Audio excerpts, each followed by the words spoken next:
Hopefully this looks and sounds okay. Hi everyone. Welcome to Monday. I've been doing the vlog for a long time. As of this month, it will be 15 years.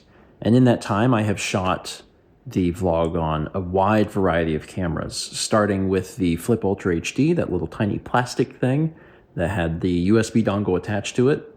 Moved up to various point and shoots over the years, always increasing in features and resolution and frame rates, and then kind of culminating in shooting the vlog for about a year or so on a cinema camera, which in hindsight was insane. It looked great, but it was insane. And I knew it was insane at the time because I had went from having a camera in my pocket to a camera on my hip to a camera in a sling to a camera in just a big old bag. And there is something to be said for the convenience factor.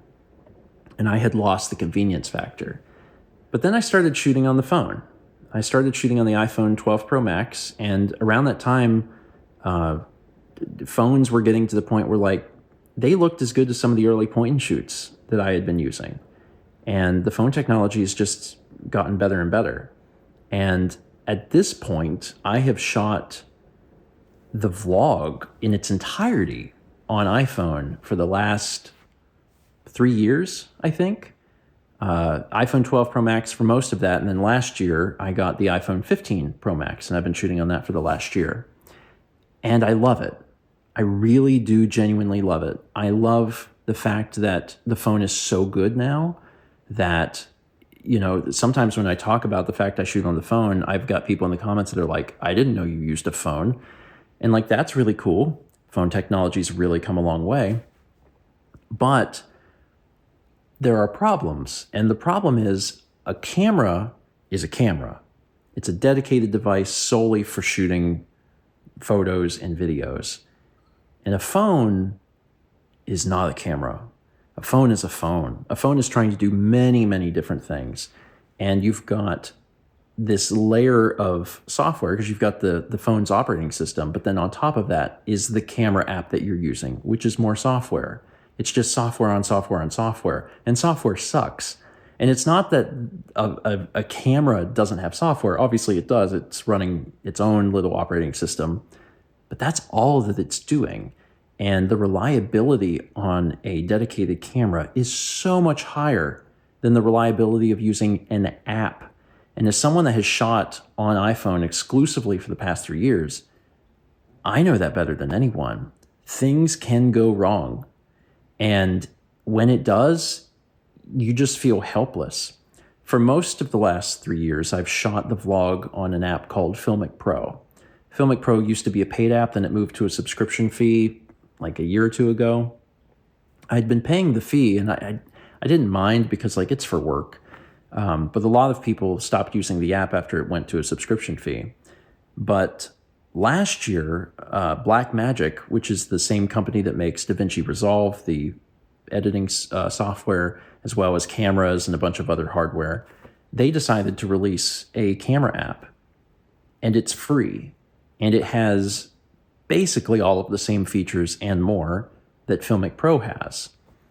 And that's crazy. And that's my big recommendation. If someone is like, man, I really want to get into, shooting more video on a phone, I don't know what to use the Blackmagic app. There's nothing wrong with using the normal camera app. But if you're someone that wants a little more control, so you have manual controls and other features and things like that, Blackmagic, use it. It's free. There's no reason not to use it. And it's also actually on Android now too, as of a few months ago. So that app came out about a year ago, and I had played around with it. There was a few vlogs I shot on it, and then I would go back to Filmic, and there were some features on Filmic that Blackmagic didn't have, but eventually the writing was on the wall. I was like, okay, I'm going to start using Blackmagic. So a few months ago, I started shooting the vlog on the Blackmagic camera app. And for the most part, it's been great. It really has. The one feature that I really, really miss is that on Filmic, it had Apple Watch support. So if you were shooting something, you could just look at your wrist and it would show you what you were shooting, which doesn't sound like a big deal. It's a huge deal. For one, when I shoot the vlog, I'm looking at the back of the phone. I cannot see what I'm shooting. The screen is on the other side. I've gotten to the point where like I know what the framing looks like because I've done this forever, so I'm pretty good at it. But if I want to place the camera, let's say in a weird spot where I'm not going to be able to see the screen, having access to the Apple Watch is really great. So Blackmagic doesn't have that. I'm really hoping they add that in the future because it's a really, really cool feature. But I've been using Blackmagic for a few months, like it. There's reasons that I used it that are very technical that I don't need to get into now, but there were some technical features that I really wanted, part of why I got an iPhone 15 in the first place. And I switched over to Blackmagic primarily for that reason. Those features were more important to me than the Apple Watch. And everything has been mostly good until a few weeks ago, probably a few weeks ago at this point. I made a vlog where I was face first in a bathtub with my butt in the air. You might recall that. You also might recall about halfway through, the audio got really weird. And what happened there, the reason that occurred is that the iPhone has got 3 different microphones. There's one in the front, there's one in the rear, and there's one on the bottom. And I always shoot with the one on the rear because I'm looking at the back of the phone. You obviously want to use whichever microphone is on the side of the phone that you're going to be talking into because that's going to sound better. So I always use the rear microphone. And for whatever reason, that input changed. I didn't touch it because you have to go into the settings to change that, and why would I ever change that? But it changed on its own, which must be some sort of bug. And it switched to the front camera or the front microphone. Obviously, that's bad because like I'm going to sound muffled because it's on the other side, and at a distance, it's really bad. It's like unintelligible. So I didn't like that. I didn't like that at all. And since then, it's happened a few more times. And the issue is that there's no like visual indication on the screen when you're going to record something that it has happened. You'd have to go into the menu. And then the other problem is that in the menu, it still shows that it's on the rear camera. So like there's a bug that really needs to be fixed. Once it's fixed, it'll be great, but it's not fixed. And because I tend to go a few days before I start editing vlogs, so I'll have a few in the can before I'm actually working on, editing them. If there's a problem, I may not have caught the problem for a while. And that's not okay. That's bad. To an extent, you're always going to be dealing with some sort of reliability issues when you're shooting on a phone because you're working on software on software on software. But like, that's just not good, man. With the way that I shoot things, I can't check settings every single time. And not to mention, if it's lying to me anyway, what am I supposed to do? And I can't risk it sounding like trash because if your video doesn't look good, that's fine. That's okay. If your video sounds bad, if your audio is bad, that's not okay.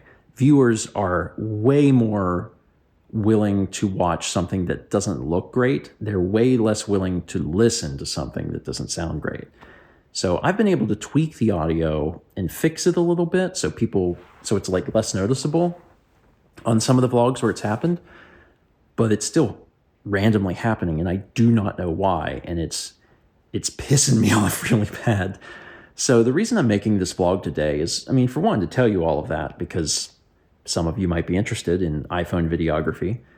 But then the other part of it is that I'm actually trying another app. I've spent a lot of time using Filmic. I've spent a few months using Blackmagic, and now today I'm trying a different app. I'm not going to tell you which one I'm using because I don't want it to even vaguely seem like an endorsement or even for someone to misunderstand. Sometimes I'll talk about something that like I might be trying, and I might only try it for like less than a week, but then months or years down the line, I'll see in a comment or something, someone will be like, oh, well, you do this because I've mentioned it once. And like, I'm like, so I'm just going to wait.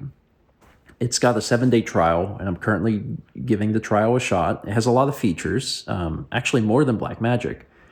So we'll see what I think. We'll see what I think. I still recommend Blackmagic for folks, that want to have that extra control because like it's free. You have literally nothing to lose.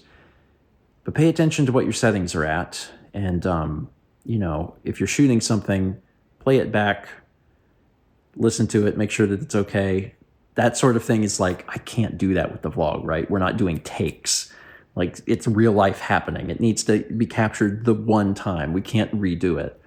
So reliability is a big thing for me. And I'm hoping that Blackmagic gets it fixed in the near future. In the meantime, I'll try this new app and see what happens. And of course, I'm always looking at cameras. I am very connected to the camera world. I'm always interested in what's coming out. And very specifically for the use case of the vlog, I'm hoping that at some point in the future, near future, we will have a very tiny, compact camera that is extremely feature rich.